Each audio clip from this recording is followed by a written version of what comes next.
महिला world cup cricket स्पर्धेचा अंतिम सामना आज होणार आहे। टीम इंडिया आणि दक्षिण आफ्रिका हे दोन संघ अंतिम सामन्यात भिडणार आहेत। आपण पाहतोय नवी मुंबईमध्ये पाऊस कोसळतोय, त्यामुळे या पावसाने हजेरी लावल्यामुळे डी.वाय. पाटील स्टेडियम मध्ये होणाऱ्या सामन्यात व्यत्यय येण्याची शक्यता देखील वर्तवण्यात येते। पावसामुळे नाणेफेक लांबणीवर पडण्याची देखील शक्यता आहे। तर याविषयी अधिक माहिती देण्यासाठी आपले प्रतिनिधी त्या ठिकाणी उपस्थित आहेत। रुपाली बडवे। रुपाली, आपण पाहतोय पावसाचं सावट आहे नवी मुंबईमध्ये या मॅचवर आणि त्या पार्श्वभूमीवर आता नाणेफेक लांबणीवर पडण्याची देखील शक्यता वर्तवण्यात येते। काय अधिक अपडेट?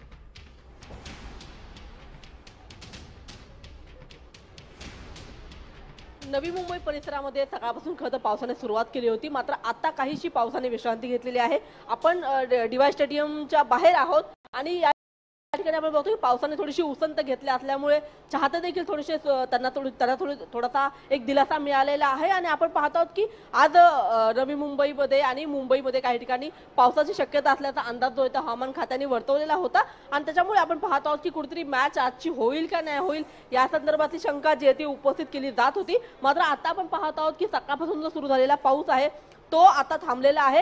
जी नाणेफेक आहे ती देखील अजूनही लांबलेली आहे। मात्र आपण बघतो की प्रेक्षकांचा जो वर्ग आहे, जो ओघ आहे, तो अजूनही थांबलेला नाहीये। संपूर्ण स्टेडियमच्या परिसरामध्ये मोठ्या संख्येने हे सगळे चाहते जे आहेत ते जमलेले आहेत। पावसाने जरी विश्रांती घेतली असली तरी सुद्धा प्रेक्षक जे आहेत त्यांची गर्दी मात्र आपल्याला पाहायला मिळत आहे।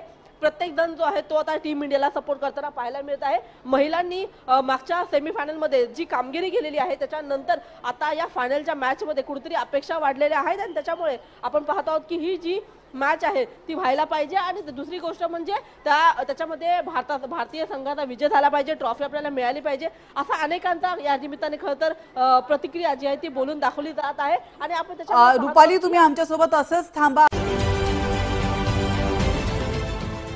देश विदेशातील प्रत्येक घडामोडींचे लाईव्ह अपडेट मिळवण्यासाठी आता साम टीव्हीच्या सर्व सोशल मीडिया प्लॅटफॉर्मला लाईक, फॉलो आणि सबस्क्राईब करा।